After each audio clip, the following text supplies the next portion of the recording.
ঘুমাওনি এখন?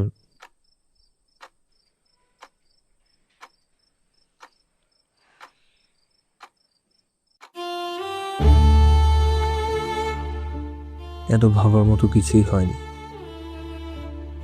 আর আমি এরকম কোনো কাজ কখনোই করবো না। আমার সন্তানেরও প্রয়োজন নেই। তুমি আর এসব নিয়ে চিন্তা করো না।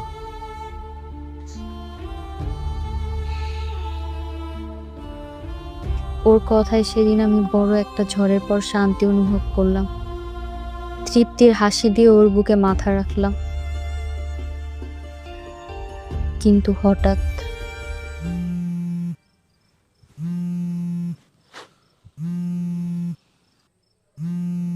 মা ফোন দিছে। কথা বলে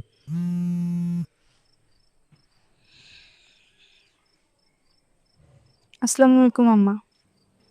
ওয়ালাইকুম আসসালাম। কেমন আছো বৌমা? আলহামদুলিল্লাহ ভালো আছি আম্মা। আপনার শরীরটা এখন কেমন আছে?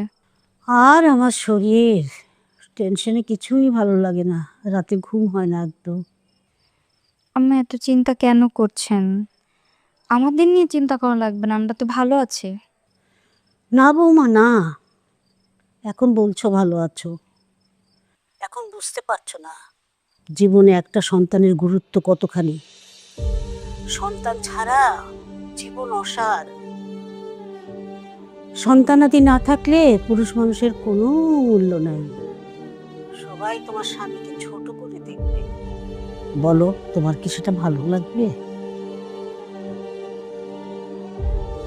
শোনো মা, আমি বলি কি, তুমি তামিমকে একটু বোঝাও।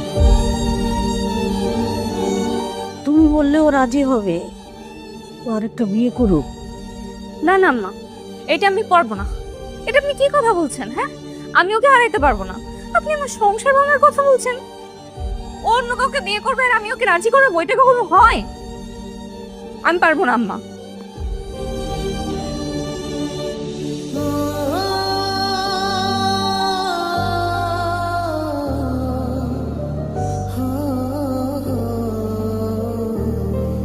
আমি তোমাকে হারাইতে পারবো না। আচ্ছা আচ্ছা, কিছু হয়নি।